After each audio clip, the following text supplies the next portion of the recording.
Bom dia, eu sou o Vinícius Carlos Vieira, esse é o Cinema Aqui e hoje vamos fazer diferente. Ao invés de um filme, a gente vai falar sobre 3 documentários da Netflix que irão te ajudar a entender o mundo, ou pelo menos o tamanho do buraco.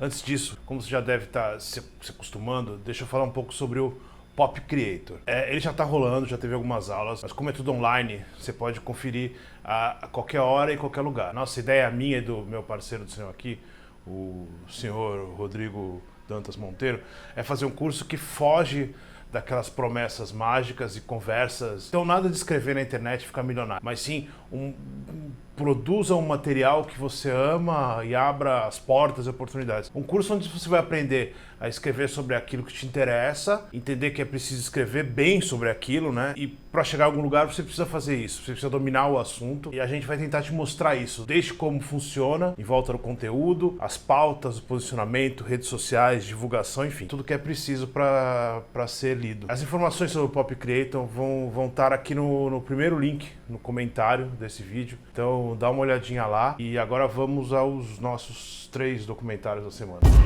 All these models, like, in the Bahamas. The most insane festival the world has ever seen. Island getaway turned disaster. It became very barbaric. Right now, we are the fucking laughing stock of everything. Just wait until you see what you're getting yourselves into. O primeiro deles é Fyre Festival, Fiasco no Caribe, que logo de cara já mostra que tem um subtítulo que foca no problema errado do filme. O importante ali nunca é que o Fyre Festival foi um fiasco. O fiasco é muito mais da humanidade, mas enfim, vamos por partes. O filme é dirigido por um cara chamado Chris Smith e é quase o resultado visual de uma egotrip tão gigantesca que grande parte das imagens do filme são feitas justamente pelos realizadores do Fyre Festival. O filme foi entrevistando o pessoal próximo ao núcleo do festival, enquanto ia tentando desvendar o nascimento dessa ideia e todos os detalhes dessa farsa de proporções, sei lá como eu poderia dizer, proporções únicas, né? O pôster do filme mostra isso bem claro. É a maior festa que nunca aconteceu. E é mais ou menos isso mesmo. Tudo começa com esse empreendedor / picareta chamado Billy McFarland. E o filme mostra o quanto esse cara, desde sempre, era alguém envolvido na ideia de vender um estilo de vida baseado na felicidade pela aparência. Antes do Fyre Festival, ele tinha investido em uma espécie de clube elitista, onde os bonitos, ricos e sexys poderiam aproveitar Manhattan, mas de um jeito só deles, com muito luxo e tudo aquilo que é preciso para se apontar que alguém está no topo da cadeia alimentar da sociedade. Tal Fyre Festival é então a celebração do lançamento de uma outra plataforma, um novo aplicativo, onde seria possível contratar os maiores nomes do showbiz apenas com um clique e muito dinheiro. O filme acompanha bem a gênese desse desastre anunciado e é impossível não acreditar que aquilo aconteceu. O festival foi divulgado e toda essa mega experiência foi criada através do sonho desse pessoal nas redes sociais, né? E esse é o ponto da ideia. A ideia começou a ficar gigantesca quando o Ja Rule, o rapper, quando ele entra no esquema e traz com ele alguns milhões de dólares que começam a ditar o rumo desse tal Fyre Festival. O festival ficou conhecido, ou melhor, ele viralizou. Então, quando o McFarland e o Ja Rule criaram um vídeo de apresentação onde umas 2 dezenas das maiores top models do mundo corriam em câmera lenta, tomavam champanhe em um iate gigantesco, com o sol brilhando nessa ilha paradisíaca no meio do Caribe, que um dia tinha pertencido ao Pablo Escobar, tudo convergiu por uma invasão no Instagram que refletia essa combinação exótica, né? E o resultado ficou uma multidão obcecada pela ideia de participar desse festival. O line-up do festival nem era interessante, mas era gigantesco ainda. E na verdade, nada parecia perfeito demais, porque em tempo de aparência, o perfeito demais é sempre o suficiente. O festival não aconteceu, mas chegou a levar uma multidão para a ilha, não aquela ilha do vídeo, uma outra, e toda essa bagunça foi amplamente transmitida ao vivo por milhares de lives, stories, etc. E aí que tá o problema. Centenas de pessoas, talvez milhares, não sei bem quantas, chegaram a comprar o pacote ou até foram ao festival, mas muita gente que pagou valores exorbitantes apenas pela possibilidade de viver um pouco daquilo ali, daquele primeiro vídeo. Não era importante o line-up, né? O importante era estar naquilo ali, era estar no topo do que estava acontecendo na internet. E era uma questão de status, nunca de curtir uma música, mas sim de estar dentro daquilo, quer que aquilo fosse, já que o próprio Fyre Festival, o aplicativo / plataforma, não tinha importância nenhuma ali. Então, era um exército de gente movida por like, pela ideia de que a aparência é mais importante do que o viver aquilo, né? E no topo disso, um cara que soube vender esse sonho, convenceu até o tal do Yahoo de que era possível vender esse estilo de vida, mesmo que esse estilo não exista, nem pra eles. Era tudo um grande vídeo, né? Era tudo uma grande montagem. Who has seen an advertisement that has convinced you that your microphone is listening to your O conversation? segundo filme é justamente Privacidade Hackeada, que é um pouco mais complicadinho de acompanhar, que ele é muito cheio de personagens. E resumindo, Privacidade Hackeada acompanha o escândalo que cercou a Cambridge Analytica, que em linhas gerais é uma espécie de consultoria política que se especializou no uso de um negócio chamado Big Data, seja de uma empresa, seja, no caso da Cambridge, de usuários de redes sociais. Ela começou a usar essas informações para criar estratégias de comunicação durante processos eleitorais no mundo inteiro. O escândalo se deu quando foi revelado que a Cambridge Analytica colheu dados de milhões de usuários do Facebook sem o consentimento de ninguém. Então, sim, seus dados devem estar com a Cambridge Analytica, assim como os meus. E, na verdade, isso nem é uma novidade para ninguém que está habituado com a internet. O Google usa os seus dados e a Big Data nas propagandas, o algoritmo dos streamings, o algoritmo do Google. Enfim, todo mundo usa os seus dados, né? O problema é quando você enxerga realmente o que é possível fazer com todas essas informações. O nível de manipulação fora da internet, né? E também não é uma surpresa que isso pode ser feito, mas mesmo assim é um pouco assustador o nível de manipulação de massas e resultados eleitorais que eles conseguiram e conseguem obter. O documentário você tenta ser bem didático nisso, né? Você enxerga realmente o que a Cambridge Analytica fez com exemplos e você entende o que ela vai continuar fazendo. Ela provavelmente não vai parar, né? É lógico que estamos falando de um documentário que tem um forte teor ideológico, então não adianta reclamar disso. Até porque a própria Cambridge Analytica é movida por um viés ideológico, conversa com um conservadorismo de direita que abraça abertamente, conversa com esse tom mais extremo dessa ideia. Portanto, Privacidade Hackeada é sim um filme progressista em seus resultados, mas não por política, não por ideologia. Ele tenta combater a ideia de que a internet seja um território livre, onde ninguém tem o direito de controlar esses dados, quando não é isso que acontece. As pessoas têm direito aos seus dados, a saber o que está sendo usado, né? Privacidade Hackeada então é quase um filme de terror, quase um daqueles suspense tecnológico, onde você percebe que você perdeu essa luta,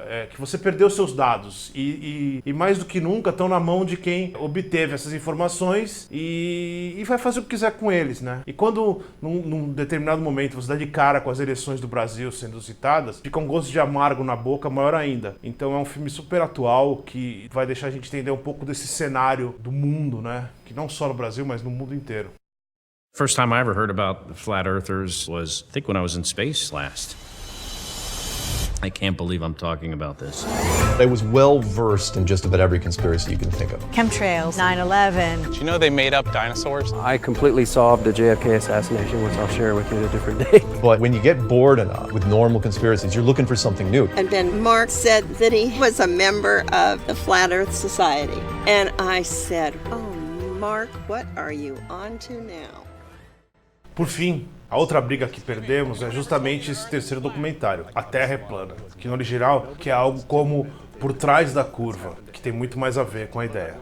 Nunca, em nenhum momento do filme, o diretor Daniel J. Clark trata o assunto como uma piada. E é lógico, por mais que os argumentos dos envolvidos nessa teoria sejam uma completa maluquice, e que quase sempre, quando eles vão tentar provar o contrário, eles acabam chegando à conclusão de que a Terra é uma esfera elíptica, né? Ainda assim, mesmo com esses momentos engraçados, o pessoal se mantém firme naquilo que eles acreditam. E o documentário tenta entender um pouco isso, da onde vem essa quase obsessão. Mas esqueça a parte prática do documentário e os lados tentando defender os seus posicionamentos. O mais importante da Terra é plana é entender o que isso significa fora daquilo, né? A conclusão é perceber que esses terraplanistas são apenas o resultado de uma civilização, de uma sociedade que não tem mais paciência nem empatia com qualquer um que está ao seu lado. Nesse caso, é bem perto, porque é um assunto bem fácil, mas é que está em lados opostos, né? E nem por um segundo parece que existia uma conversa racional que tentasse explicar para essas pessoas a verdade. Não agora, antes. É como se a sociedade tivesse deixado elas refém de uma espécie de escárnio diante da ignorância delas. É como se o lado que tivesse razão não quisesse discutir o assunto. Em outros momentos da humanidade, isso iria significar, por exemplo, alguém gritando essas impressões malucas em pé em um caixote. Mas hoje, a praça onde esse caixote ficaria é a internet. E todo mundo ouviu essas pessoas e elas vão perceber que não estão sozinhas. Elas não precisam sofrer esse tipo de humilhação diante desses supostos detentores da verdade. É óbvio que a Terra não é plana e as pessoas que acham que ela é um globo estão certas. Mas não é isso que vem ao caso aí. Não é esse o assunto, né? É mais a aceitação dentro de um grupo, né? A ausência desse grupo para as pessoas.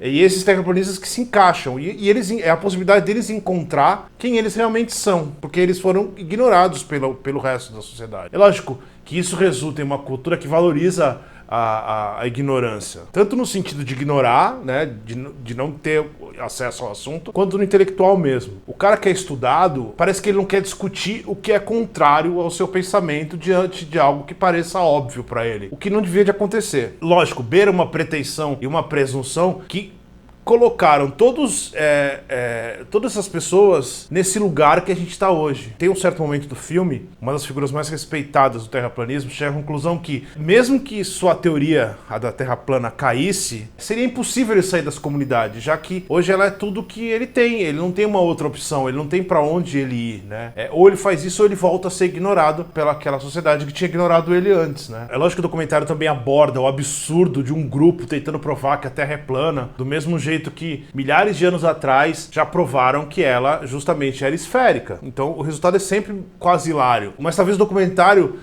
esteja mais interessado em mostrar o quanto é perigoso a gente ou qualquer um virar a cara para quem não pensa igual a você. E talvez assim isso seja um retrato de tudo o que está acontecendo no mundo inteiro. E, enfim. Fire Festival, Privacidade Hackeada e Terra Plana, os 3 são documentários, eles estão na Netflix. Os 2 primeiros são produções próprias da Netflix mesmo. O terceiro eu não sei, o Terra Plana não sei se é da Netflix, talvez seja. Mas o que importa é que o trio é um exemplo de como um documentário pode não só mostrar uma fatia da realidade, um caso surpreendente ou uma equipe de filmagem que estava no lugar certo na hora certa, como eles são resultados de pesquisa e entrevista, tendo pouco ou nada a chance de estarem no olho do furacão daqueles assuntos que eles estão tratando. Como aconteceu com o do Square, por exemplo, que está no meio daquela revolta, daquele momento político. Isso não atrapalha nenhum deles 3 e eles conseguem ter uma sensibilidade de discutir o mundo através do olhar desse assunto específico, né? Isso como se isso saísse do filme.